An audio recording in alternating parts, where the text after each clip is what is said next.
Grant Thornton see the government's recent spending review as providing the biggest challenge for the public sector and local government in a generation. So we've convened a roundtable really to assess from leading stakeholders in the public sector what they feel the key challenges will be for them and the innovations that the sector will have to make in order to respond to the very difficult spending review that the government has just presented.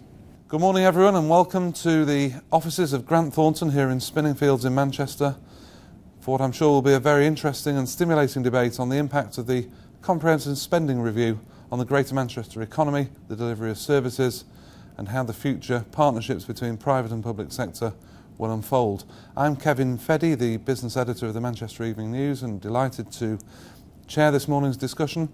I'd like to first introduce our panel of guests, starting on my left with Stuart Musket from Grant Thornton, Chris Fletcher, the Deputy Chief Executive of Greater Manchester Chamber of Commerce, Ian Perry, the Chief Executive of Harvest Housing, Charlie Parker, the Chief Executive of Oldham Borough Council, Professor Michael Luger, the Dean of Manchester Business School, Phil Woolley from Grant Thornton, and Jeff Little, the Deputy Chief Executive of Manchester City Council. Is there a cause for gloom and doom in the wake of the comprehensive spending review, or grounds for optimism?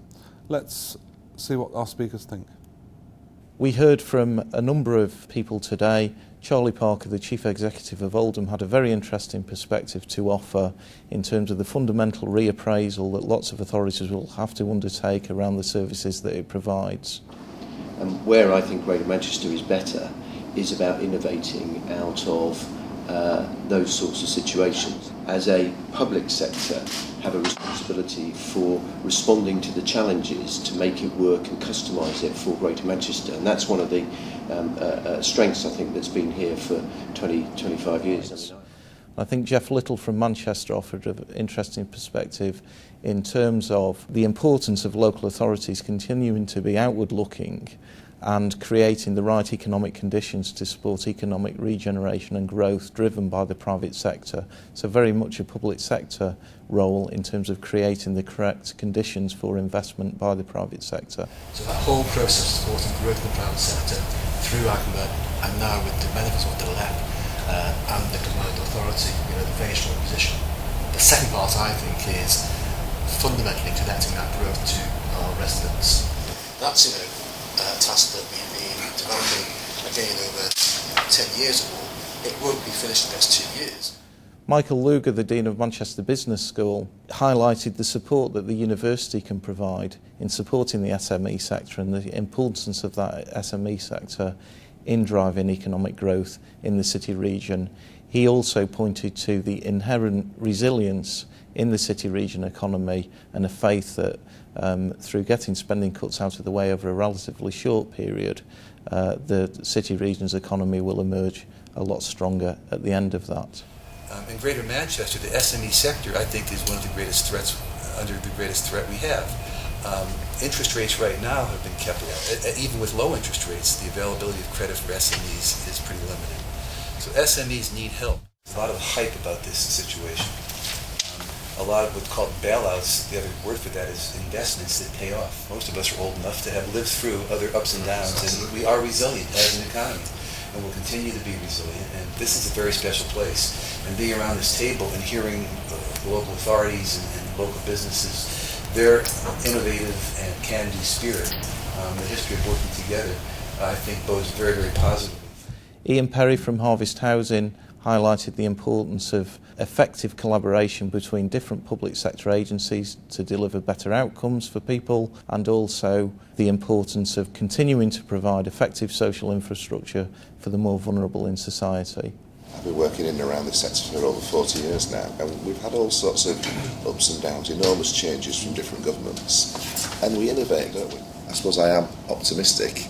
Coming out of adversity, I think we will, as a region, city region particularly, will do really well. Chris Fletcher from the Manchester Chamber was very optimistic about the prospects for the local enterprise partnership and the support and formal programmes that that partnership could provide to give SMEs and high growth businesses access to finance and investment in the future, which will be a critical driver for economic growth. Following on from the LEP announcements, there's been a succession of white papers over the last couple of weeks around supporting small businesses, local growth paper, financing small business, and some exciting stuff in there, potentially around better use of business rates and the TIF proposal.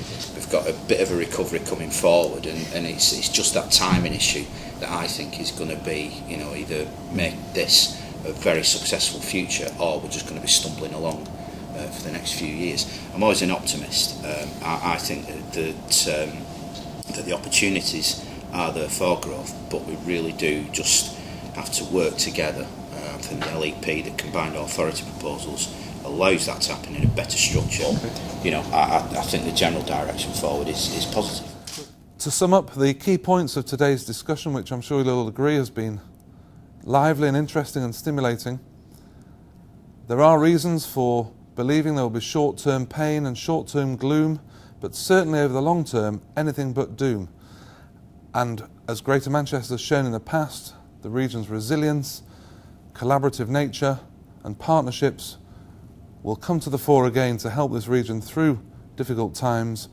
Innovation is the key, collaboration is the key, and by harnessing those attributes, the success of the region will be assured in the long term.